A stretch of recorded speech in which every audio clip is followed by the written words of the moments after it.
यहाँ पर कुआं है, आब शिफा जिसे कहते हैं।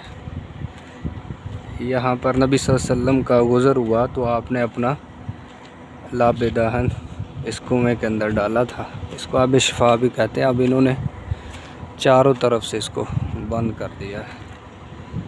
ये कुआं है जिसकी इन्होंने तस्वीर छाप दी है।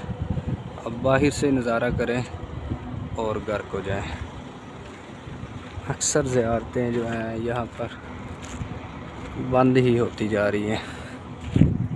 के साथ मस्जिद भी है। मस्जिद तो हर जगह यहाँ पर लाजिम है। तो ये ज़ायरीन यहाँ पर ज़ियारत करने के लिए आए हैं। ये अंदर कुआं है, यहाँ पर लोग आते हैं, नहाते हैं, पानी भर कर ले जाते हैं। और यहाँ पर ये पानी के लिए इन्होंने जगह बनाई, टूटियाँ लगा दी हैं कि यहाँ से पानी कोई भी भर सकता है। तो ये हम बदर जा रहे हैं तो ये उसी के रास्ते पर है। माशाअल्लाह।